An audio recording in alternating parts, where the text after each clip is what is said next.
आइए क्वेश्चन 6 हम लोग करते हैं, जो एक्सरसाइज 8.1 का इम्पोर्टेंट है, ठीक ना। तो देखिए क्वेश्चन है हम लोग का, बोलता है यदि कोण ए और कोण बी न्यून कोण हो जहां cos a cos b के बराबर हो, तो दिखाना हम लोग को कोण a बराबर क्या है, कोण b है, ठीक ना। तो देखिए सबसे पहले हम लोग को पता नहीं कि कौन सा त्रिभुज है, ठीक। कोई एक त्रिभुज हम लोग मान लेते हैं, ठीक। उनमें से कोण a और कोण b को हम लोग न्यून कोण कर देंगे। तो आइए सबसे पहले हम लोग क्या करेंगे, कोई त्रिभुज मान लेते हैं ए बी और सी, इनमें से कोण बी और कोण ए हम लोग का न्यून कोण है, ठीक है ना।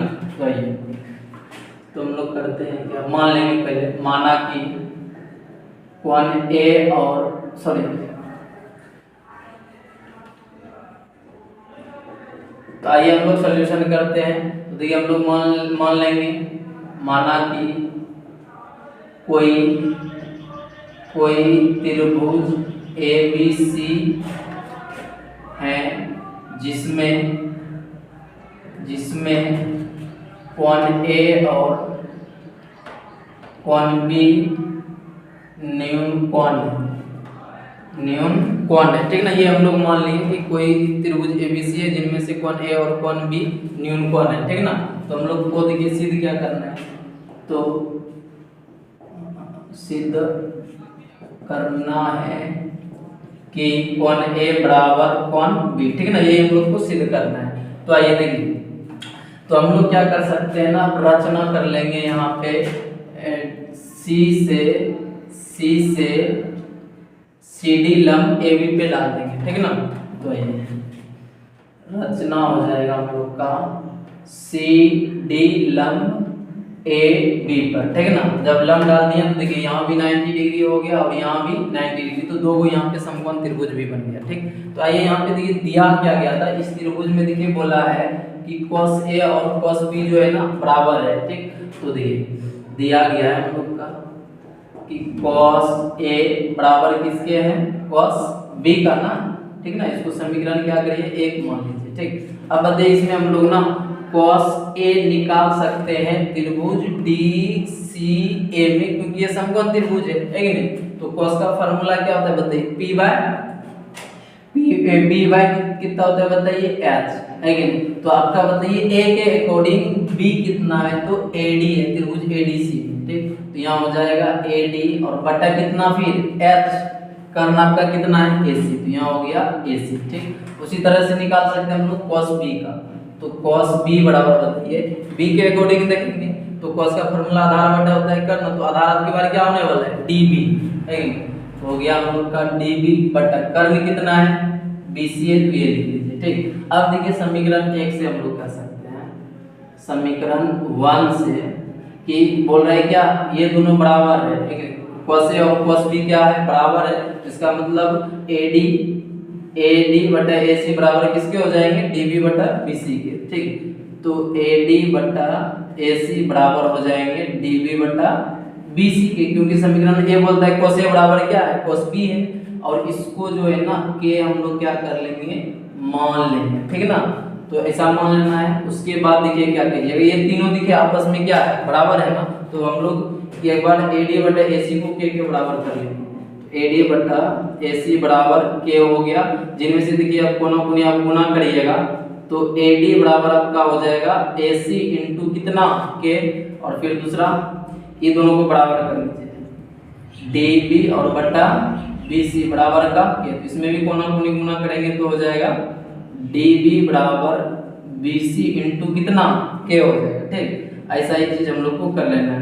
अब यहाँ पे देखिए क्या करना है ना, दो त्रिभुज बन रहा है, ठीक। दो त्रिभुज कौन कौन सा बन रहा है, ADC और इतना। तो इसमें हम लोग समकोण त्रिभुज का समकोण त्रिभुज बन रहा है, तो पैथागोरस का यूज कर सकते हैं। त्रिभुज क्या होता है, एक ADC में कोण D इक्वल टू 90 डिग्री है कि नहीं। तो 90 डिग्री है तो बताइए हम लोग लिख सकते हैं कि AC का स्क्वायर बराबर AD स्क्वायर और प्लस कितना DC स्क्वायर। क्योंकि देखिए दोनों त्रिभुज में DC को माना है, ठीक ना। तो हम लोग क्या करेंगे, DC डायरेक्ट निकाल लेते हैं। तो बताइए, तो यहाँ पे DC स्क्वायर बराबर हो जाएगा आपका इस त्रिभुज में ADC में AC स्क्वायर, क्या आ जाएगा AC स्क्वायर और माइनस आपका क्या AD स्क्वायर, यहाँ हो गया AD स्क्वायर, ठीक। इसको समीकरण क्या करिए 2 मान लीजिए, ठीक ना। अब देखिए फिर पुनः त्रिभुज हम लोग का क्या हो जाएगा, DBC। तो देखिए त्रिभुज DBC में कोण कितना, इसमें भी D बराबर कितना है 90 डिग्री है। तो उसके बाद देखिए इसमें जब समकोण है तो इसमें भी हम लोग DC स्क्वायर बराबर लिख सकते हैं BC स्क्वायर माइनस कितना DB स्क्वायर, ठीक। वो कर लीजिए तो हो जाएगा हम लोग का DC स्क्वायर बराबर BC, हाँ BC स्क्वायर माइनस हो जाएगा DB का स्क्वायर, और इसको कर लीजिए समीकरण कितना 3। अब देखिए समीकरण 2 और 3 कह रहा है इधर भी DC स्क्वायर इधर भी DC स्क्वायर है, इसका मतलब LHS बराबर तो RHS भी क्या होने वाला है, बराबर होने वाला है, ठीक।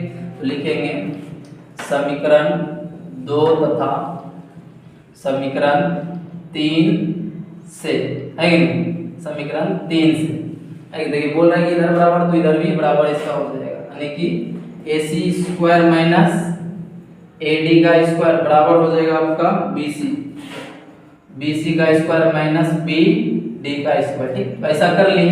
अब देखिए थोड़ा सा ना चीज को देखिए कि यहाँ पे हम लोग AD जो है ना, AD बताइए किसके बराबर है, AC इंटू K के। तो AD के स्थान पे हम लोग लिख सकते हैं AC स्क्वायर माइनस, बताइए AD के बदले क्या डालिए AC इंटू K, यहाँ AC इंटू K का क्या हो जाएगा स्क्वायर बराबर, फिर BD के भी बदले देखिए हम लोग क्या रख सकते हैं BC इंटू K।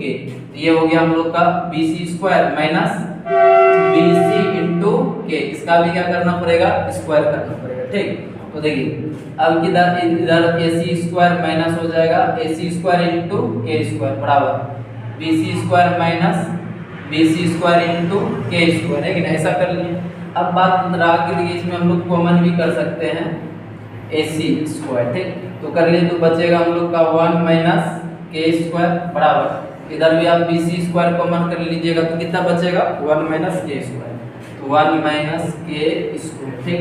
अब ये तो ये दोनों खत्म हो जाएगा, है कि नहीं। तो बचा आपका कितना AC स्क्वायर बराबर BC स्क्वायर, ठीक ना। अब देखिए दोनों ओर हम लोग क्या करेंगे वर्गमूल भी तो निकाल सकते हैं, कोई फर्क पड़ने वाला नहीं है, ठीक। तो दोनों ओर वर्गमूल जब निकालेंगे तो हो जाएगा AC और बराबर कितना BC।